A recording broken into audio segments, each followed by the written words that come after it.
Hello guys, ఈరోజు నేను prawns biryani ముస్లిం స్టైల్లో ఎలా చేయాలో చూపించబోతున్నాను. స్కిప్ చేయకుండా ఎండ్ వరకు వాచ్ చేయండి. ఫస్ట్ 2 టేబుల్ స్పూన్ నెయ్యి వేసుకున్నాను and 6 to 8 table spoons oil వేసుకున్నాను. నేను బిర్యానీ 3/4 kg రైస్ అయితే తీసుకున్నాను. మెజర్మెంట్ చేసుకుంటే 3 గ్లాసెస్ అయితే వచ్చింది. 3/4 kg రైస్కి 1 kg ప్రాన్స్ అయితే బిగ్ సైజు తీసుకున్నాను. ఈ వీడియోని స్కిప్ చేయకుండా ఎండ్ వరకు వాచ్ చేయండి. స్టోన్ ఫ్లేవర్ 1 స్పూను, షాజీరా 1 స్పూను, 2 దాల్చిన చెక్క, 2 జాజి పువ్వు, లవంగ 6, యాలకులు 5, బిర్యానీ ఆకు 2, జాజికాయ 1. ఎక్కువగా మాడనివ్వకుండా జస్ట్ ఆయిల్లో ఫ్రై చేసుకోవాలి. నేను ఆనియన్స్ ఒక 4 వేసుకున్నాను, మీడియం సైజు. మేము కొంచెం స్పైసీ ఎక్కువ తింటాం కాబట్టి ఒక 10 పచ్చిమిర్చి అయితే వేసుకున్నాను. పచ్చిమిర్చి మధ్యకి చిన్న ఘాటు పెట్టుకొని వేసుకోవాలి. ఈ ఆనియన్స్ పచ్చిమిర్చి కొంచెం బ్రౌన్ షేడ్ వచ్చినంత వరకు బాగా ఫ్రై చేసుకోవాలన్నమాట. నేను మా ఇంట్లో అల్లం వెల్లుల్లి పేస్ట్ నేను ఎక్కువ రుబ్బుకొని ఉంచుకుంటాను. సో అది పాడవకుండా ఉండడానికి నేను కొంచెం పసుపు, ఉప్పు వేసి అయితే నిల్వ ఉంచుతానమాట. ఎక్కువ రోజులు అయితే ఉంటుంది. సో నేను 2 స్పూన్స్ అల్లం వెల్లుల్లి పేస్ట్ వేసుకున్నాను.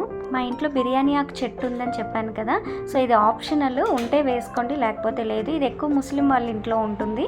సో మా అమ్మమ్మ వాళ్ళ ఇంటి దగ్గర నుంచి ఈ ఆకు నేను తెచ్చుకున్నాను అనమాట. సో బిర్యానీ ఫ్లేవర్ అనేది ఆకు వేస్తే వస్తుంది బాగా. నెక్స్ట్ 1 స్పూను పసుపు వేసుకున్నాను అండ్ సాల్ట్ తగినంత వేసుకున్నాను అనమాట. అల్లం వెల్లుల్లి ఫ్రై అయిన తర్వాత టమాటా, నేను ఇక్కడ 2 టమాటా పెద్ద సైజ్ అయితే వేసుకున్నాను. నెక్స్ట్ ఇక్కడ మెయిన్ గరం మసాలా అయితే నేను వేసుకున్నాను ఒక 2 స్పూన్స్.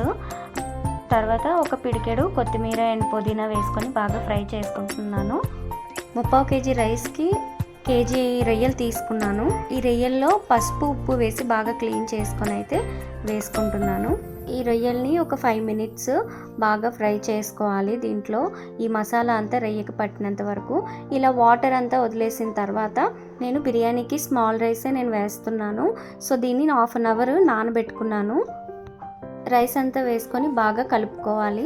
ఇలా కలుపుకొని ఒక 2 మినిట్స్ ఈ రైస్ని కూడా ఫ్రై చేసుకోవాలి. స్మాల్ రైస్ పులావ్ అయితే చాలా బాగుంటుంది. ఒక 2 మినిట్స్ తర్వాత వాటర్ అంతా ఇంకిన తర్వాత గరం మసాలా అయితే ఒక 2 స్పూన్స్ వేసుకున్నాను. సో దీన్ని బాగా మిక్స్ చేసుకుంటున్నాను. గరం మసాలా ప్రిపేర్ చేసుకోవడానికి 2 స్పూన్స్ ధనియాలు, 6 లవంగాలు, 4 యాలకులు, 10 ఎండుమిర్చి, ఒక దాల్చిన చెక్క, 1 స్పూన్ జీలకర్ర, 1/2 స్పూన్ మిరియాలు. ఇది కేజీకి సరిపడా చెప్పాను నేను. సో నెక్స్ట్ 1 కప్పు పెరుగు అయితే వేసుకున్నాను. సో ఇలా మిక్స్ చేసుకున్న తర్వాత 3 గ్లాసుల రైస్కి 5 గ్లాసులు వాటర్ అయితే వేసుకోవాలి. బాగా బాయిల్ చేసుకొని ఆ వాటర్ని దీంట్లో మిక్స్ చేసుకోవాలి. ఇలా హాట్ వాటర్ వేయడం వల్ల రైస్ అనేది చాలా బాగా కుక్ అవుతుంది అండ్ పొడి పొడిగా అవుతుంది. ఈ బిర్యానీలో టేస్టింగ్ సాల్ట్ 1 స్పూను ఆప్షనల్ అనమాట.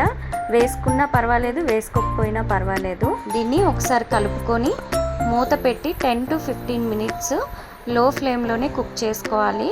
లో ఫ్లేమ్లో కుక్ చేయడం వల్ల అడుగంటదు. సో చూస్తున్నారు కదా, ఒక 15 మినిట్స్ తర్వాత రైస్ అనేది చాలా బాగా పొడి పొడిగా అయ్యింది. దీన్ని ఇప్పుడు నేను టేస్ట్ చూసి మీకు చెప్తాను కుక్ అయిందో లేదో. సో ఇలా బౌల్లో సర్వ్ చేసుకొని ఎలా ఉందో టేస్ట్ చూసి చెప్తాను. నాకు బాస్మతి రైస్ కన్నా స్మాల్ రైస్ పులావ్ అంటే నాకు చాలా ఇష్టం. స్మెల్ అయితే చాలా బాగుంది. ఎంత ఫాస్ట్గా చల్లారితే తిందామా అని వెయిట్ చేస్తున్నాను. సో ఇప్పుడైతే ప్రాన్స్ అయితే తీసుకున్నాను. సో వేడివేడిగా ఉంది. మీరు కూడా ఒక్కసారి ట్రై చేయండి ఫ్రెండ్స్. ఇలాగా మీకైతే చాలా బాగా నచ్చుతుంది ఈ టేస్ట్. సో టేస్ట్ చేసి చెప్తాను ఎలా. ఈ వీడియో మీకు నచ్చినట్లయితే లైక్ చేయండి, షేర్ చేయండి, తప్పకుండా సబ్స్క్రైబ్ చేసుకోండి. ఇలాంటి మరికొన్ని కుకింగ్ వీడియోస్ మీకు కావాలి అంటే నాకు కామెంట్ చేయండి. తప్పకుండా నేను కుకింగ్ వీడియోస్ అయితే అప్లోడ్ చేస్తాను. సో బిర్యానీ అయితే చాలా బాగుంది. మళ్ళీ నెక్స్ట్ వీడియోలో కలుద్దాం. Bye friends.